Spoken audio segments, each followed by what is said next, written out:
سلام، امیدوارم که حالتون عالی باشه. امروز در این ویدیو میخوام بهتون آموزش بدم که چطور یک مطالعه مؤثر و مفید داشته باشیم که در هر مقطع تحصیلی که هستیم، حالا چه کنکور سراسری چه دانشجو هستیم، بتونیم با نمرات خوبی مدارک تحصیلیمون رو بگیریم، فارغ التحصیل بشیم و به درجات بالاتری پیشرفت داشته باشیم. اولین نکته‌ای که همه عزیزان باید رعایت کنن این هستش که درس خوندن رو به روتین زندگیتون تبدیل کنید و اگر میبینید که توی یک روزی به هر دلیلی مهمانی میخواید برید، مسافرتی در پیش دارید یا هر دلیل دیگه نمیتونید درس بخونید، باز حداقل روزی نیم ساعت، 1 ساعت یا 2 ساعت رو درس بخونید. چرا؟ چون مثلا اگر از یه نفر بپرسیم که شما 10 روز درس نخونید چه اتفاقی میفته، میگه خب من به اندازه 10 روز حجم درسی رو از اون شخصی که تو این 10 روز مطالعه کرده عقب میافتم. آره، این موضوع هستش، اما فقط این نیست. نکته بعدی که وجود داره اینه که شما بعد از این 10 روز درس نخواندن، وقتی میخواید دوباره برگردید به درس خوندن، مثل یه آدم جنگ زده هستید و حال روحی و جسمی شما طوری به هم ریخته که تا اینکه بیاید دوباره ذهنتون رو جمع جور کنید و خودتون رو مجبور کنید که چند ساعت پشت میز بشینید و درس بخونید و زحمت بکشید، این کار برای شما سخت هستش. پس یکی از نکات خیلی مهمی که وجود داره اینه که درس خوندن جزء روتین زندگی شما باشه و هر روز حتی اگر نمیتونید روزی نیم ساعت رو حداقل درس کنید. اون نیم ساعت 1 ساعت در واقع شاید مفید نباشه و چیزی به شما اضافه نکنه، اما خوبیش اینه که باعث میشه شما از فضای درس خوندن خارج نشید، ذهنتون همیشه اون آمادگی رو داشته باشه تا بتونید وقتی که تونستید خب ساعت مطالعه‌تون رو افزایش بدید و بیشتر درس بخونید. مورد دومی که وجود داره انتخاب منبع آموزشیه. این نکته رو بدونید که این درست نیست که فکر کنید اگر چند تا منبع آموزشی در یک درس داشته باشید میتونید موفق بشید. در حقیقت اون شخصی باسوادتر هستش و نمرات بالاتری میتونه کسب کنه که یک منبع آموزشی رو با عمق 100% بخونه، همون منبع آموزشی رو تک تک جزئیاتش رو یاد بگیره، چند بار مرور کنه. اما کسی که چند تا منبع آموزشی داره مسلماً وقت نمیکنه که به همشون نگاه درست بندازه، مجبوره به هر کدومشون یه نگاه سطحی بندازه و این فقط هزینه مادی برای اون شخص داره و اینکه یک فشار ذهنی هم روش میاره که حالا مثلا به این منبع خوب نگاه نکردی، از این منبع آموزشی استفاده نکردی. قبل از تهیه منبع آموزشی خوب تحقیق کنید، ببینید که در اون درس چه منبع آموزشی معروفتره، بهتره. مثلا حالا شما چه توقعاتی دارید؟ آیا فعلا در مرحله آموزش هستید، میخواید مفهومی رو یاد بگیرید، یا منبع آموزشی میخواید داشته باشید که تست بیشتری داشته باشه، یا مثلا توی درس شما صرفا میخواید نمره کسب کنید؟ خب لازم نیست که منبع رفرنس رو توی اون منبع تهیه کنید. همه این نکات رو باید رعایت کنید و حالا برای بچهای کنکوری تهیه منبع آسان‌تر هست، چون خب منابع آموزشی معروف تو بازار مشخصن. اما برای دانشجوها خب یه مقدار باید بیشتر تحقیق کنن، از سال بالایا بپرسن تا منبع آموزشی مناسبشون رو انتخاب کنن. مورد بعدی این که برای درس خوندنتون برنامه ریزی داشته باشید که دیگه حالا این برنامه ریزی برمیگرده به اینکه رشته هر فرد چی باشه، چه درسی رو داره برنامه ریزی میکنه. مثلا من خودم الان برای درس داخلی جراحیم خب تایم بیشتری رو میذارم، دقت بیشتری بهش میکنم تا مثلا دروس دیگه برمیگرده به اینکه مثلا شما چه هدفی رو در آینده دارید، اون رشته‌تون به چه جاهایی در واقع اهمیت بیشتری میتونه پیدا کنه. همه این نکات رو باید لحاظ کنید و بعد طبق اون باید برنامه ریزی کنید. این برنامه ریزی دیگه خیلی اصولیه، برای هر رشته و درس مختص خودشه و متفاوته. مورد بعدی نمره خوب گرفتنه. ببینید یه بحثی که وجود داره اینه که ما چطور میتونیم مثلا توی درسی نمره خوب بگیریم. مثلا من این مثال بخوام براتون بزنم، من سال دوم دبیرستان، سال دهم که بودم، درس فیزیک رو هر چقدر که میخوندم باز نمیتونستم تو امتحان نهایی نمره خوبی بگیرم. بعد یه بار همینطوری رفتم یک جزوه بنی هاشم رو تهیه کردم و شب قبل امتحان چند تا از اون نمونه سوالات رو حل کردم. و باعث شد که نمره 19 رو در درس فیزیکم کسب کنم. چرا این اتفاق افتاد؟ من که در عرض 1-2 روز به علمم به اون صورت افزوده نشده بود که بتونم درسی رو که نمیتونم نمره خوب کسب کنم رو یهو به 19 برسونم. دلیل نمره خوب گرفتن من این بود که من دقیقاً با نمونه سوالات اون درس آشنا شده بودم. دونسته بودم که حالا از این مبحث اینطوری سوال طرح میشه. این خیلی مهمه. اگر که میخواید تو درستون نمره خوبی دریافت کنید، باید بدونید که دقیقاً از اون مبحث چطور سوال طرح میشه. مثلا استادتون که سر کلاس تدریس میکنه، ببینید به چه مطالبی بیشتر تاکید میکنه. خب معلومه که از اونها میخواد سوال بیاره.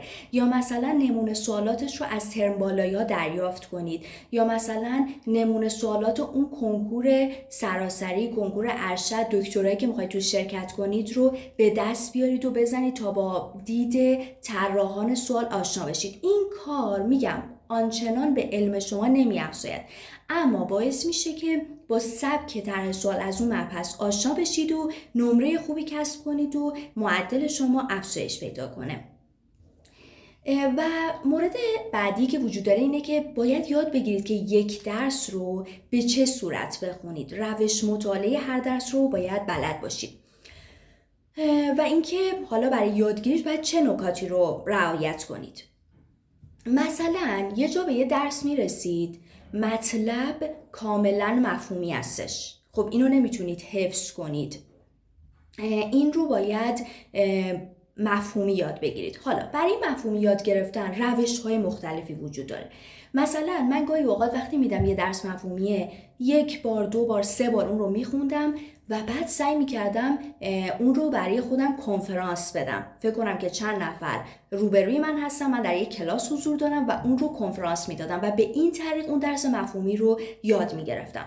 یا مثلا در درس معارف اسلامی تو دوره دبیرستان، یک آیه‌ای که می اومد، از دل اون آیه کلی نکته مفهومی استخراج می شد که از اونها هم تستای سختی توی کنکور سراسری می اومد. من اینو چطور یاد می گرفتم؟ خیلی ها می اومدن به اشتباه اون آیه و تک تک اون نکات مفهومی رو حفظ می کردم و بعدم خب فراموشش می کردم.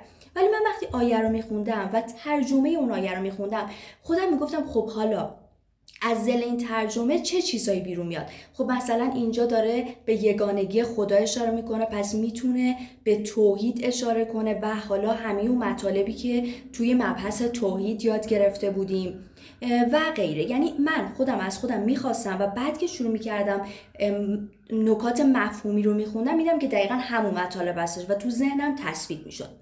یه سری مطالب نیاز به خلاصه نویسی دارن که شما باز باید روش خلاصه نویسی هم بلد باشید. اینطور نباشه که خلاصه نویسیتون از خود مطلب بیشتر باشه، که حالا من یک ویدیو راجع به خلاصه نویسی تهیه میکنم.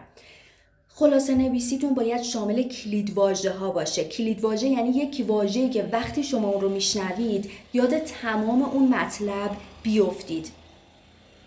بعد یا مثلا یه جاهایی یه چیزایی یادتون میره، مثلا مثل 2 مثبت سولفات CuSO4 آبی رنگه. خب این مسلما همون لحظه تو ذهنتونه وقتی دارید حفظش میکنید، بعداً یادتون رفته. اینو باید مثلا تو خلاصه نویسیتون ذکر کنید. خلاصه میگم باید روش مطالعه هر درس رو بلد باشید. مثلا من وقتی که یه سری فرمول ها رو تو فیزیک میخوندم، فیزیک کنکور سراسری، چطور این فرمول ها رو یاد میگرفتم؟ برای درس نوسان و امواج میگفتش که تی، حالا اگر یادم باشه دوره تناوب بود، تی مساوی بود با 2 رادیکال ال به روی جی. اومگا که بسامد زاویه‌ای بود مساوی بود با رادیکال جی به روی ال. خب من میمدم اینا چطور حفظ میکردم؟ یه رمز براش میذاشتم، میگفتم تی مساوی است با 2 رادیکال لجباس، این واژه رو براش میذاشتم. اومگا مساوی است با رادیکال ژاله. حالا چطور این رمزها رو یادم نمیرفت؟ میگفتم که تی که به صورت راست نوشته میشه مثل یک انسانی هستش که ایستاده است. خب یکی از ویژگی‌های یک انسان میتونه لجباز بودن باشه، پس این کلیدواژه برای این مورد استفاده میشه. یا حتی من برای حفظ کردن فرمول‌ها گاهی اوقات به مفاهیم هم، یعنی مفهومی هم حتی فرمول رو حفظ میکردم. مثلا کا انرژی جنبشی 1/2 mv2 بود، تکانه هم P مساویس با M ضرب در V بود.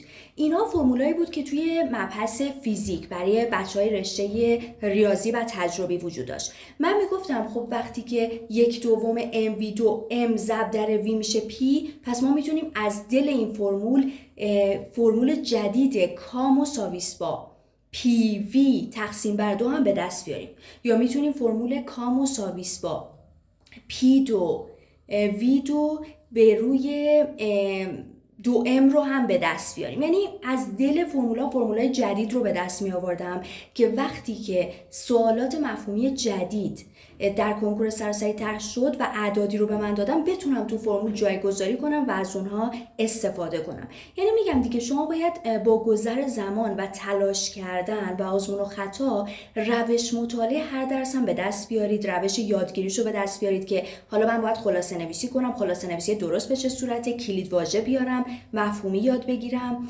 یا مثلا رمز بذارم که این فرمول رو یاد بگیرم. به این صورت یه مطلب دیگه‌ای که برای یادگیری مطالب هست، یه سری درس‌ها و مباحث نیاز به حل مسئله دارن.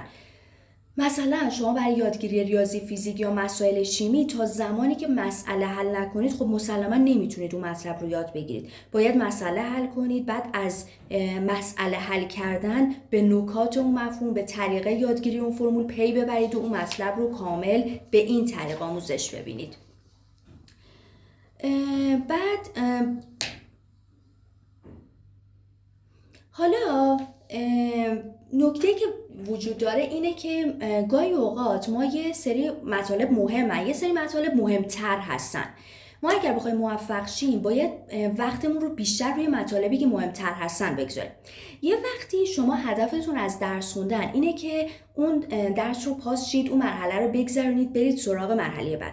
خب این لازمه این هستش که نمرات خوبی کسب کنید. شما باید ببینید که در امتحانی که پیش رو دارید از چه مطالبی بیشتر سوال طرح میشه. وقت زیادتون رو توی اون مطالب بذارید. یه وقتی شما دارید یک رشته تحصیل رو در دانشگاه آموزش میبینید، باید ببینید که بعدها وقتی که وارد یک حیطه کاری میشید به چه مطالبی از اون آموزش دیده‌هاتون در حین کار احتیاج دارید. خب باید اینها رو بیشتر روش وقت بگذارید که بعدن که وارد کار شدید بتونید از این آموختهاتون استفاده کنید و در واقع فرد باسوادی باشید. اینجاست که فرق بین کسی که فقط درس میخونه و حفظ میکنه و فردی که در عمل باسواد هستش و میتونه درست کار رو نشون بده وجود داره. مورد بعدی مرور هستش. اگر میخواید یه مطلب رو خوب یاد بگیرید، مطالعه مؤثر و مفیدی داشته باشید، باید بارها مرور کنید که حالا طریقه مرور هم متفاوت هستش. بعضیا با همون خواندن دوباره و مرور خلاصه نویسیاشون دارن، بعضیا بیشتر تست حل میکنن که تمرین و تست حل کردن باز بهتر هستش. مورد بعدی اینه که یاد بگیرید در هر شرایطی درس بخونید. اینکه شما برای درس خوندنتون یک نظم خاصی داشته باشید، پشت میز بشینید و مثلا توی ساعت خاصی رو حتما درس بخونید، خب این بهتر هستش. اما گاهی اوقات شرایط به این صورت براتون پیش نمیاد که شما یه تایم زیادی رو در رفت آمد به دانشگاهتون تو مترو و اتوبوس هستید، یه تایم خونه به هم ریخته است یا هر شرایط دیگه‌ای. پس شما نباید کمالگرا باشید و همواره به دنبال ایجاد شرایط ایدئال برای درس خوندنتون باشید. باید یه مقدار عادت کنید که در هر شرایطی بتونید مطالعه کنید. این باعث میشه که دیگه از هر زمانی بتونید استفاده کنید و وقتتون به هدر نره. و اینکه سعی کنید متمرکز درس بخونید و هر چیزی که باعث میشه تمرکزتون کاهش پیدا کنه، مثل همین گوشی تلفن رو از خودتون دور نگه دارید. مورد بعدی در برنامه‌ریزیتون هستش. مثلا من خودم برنامه‌ریزی که میکنم حجمی هستش. سعی کنید حجمی درس بخونید. حجمی درس خوندن باعث میشه همش چشمتون به ساعت نباشه که اوکی من الان 2 ساعت میخواستم روی این مبحث تایم بذارم، زودتر 2 ساعت تموم شه، بلندشم برم. ولی اگر بگید نه من الان میخوام این فصل رو به اتمام برسونم، تمام تلاشتون رو میکنید که اون فصل واقعا به اتمام برسه و مفیدتر و موثرتر درس میخونید.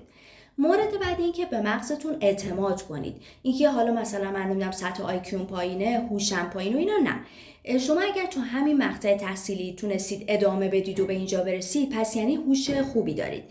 فکر نکنید که مطالبی که میخونید یادتون میره. مطالب در ذهنتون تثبیت میشه. حالا خب بله به یه سری مرورها میگم حل نمونه سوالات همه موارد احتیاج دارید، اما بدونید که مطالبی که میخونید توی ذهنتون میمونه و فرار نمیکنه. مورد بعدی که وجود داره اینه که بعضی از افراد میپرسن آیا ما از درس خوندن خسته نمیشیم؟ چرا؟ معلومه که خسته میشیم. حتی انسان‌ها از تفریحات هم خسته میشن که یه کار لذت بخشه. درس خوندن که دیگه سخت‌ترین کار دنیاست. از درس خوندن خسته میشیم، اما چطور اینو میتونیم تحمل کنیم؟ مثلا من خودم از یادگیری واقعا لذت میبرم، عمق یادگیری رو دوست دارم. و یا اینکه مثلا باید به هدفمون فکر کنیم. مثلا من الان درس رو میخونم چون میخوام برم دانشگاه، درس رو میخونم چون هدفم مهاجرته. در نتیجه باید به اون هدف یا به هر انگیزه که داریم فکر کنیم و با فکر کردن به اون انگیزمون بتونیم مسیر رو ادامه بدیم تا به هدفمون برسیم. متشکرم که تا اینجای ویدیو تماشا کردید. اگر که میتونید من رو در پیج اینستاگرامم که آیدیش رو براتون قرار میدم هم حمایت کنید. امیدوارم که مطالب براتون مفید واقع بشه و در هر مقطع تحصیلی که هستید به نوبه خودتون بتونید استفاده مفید رو ببرید. متشکرم از توجهتون.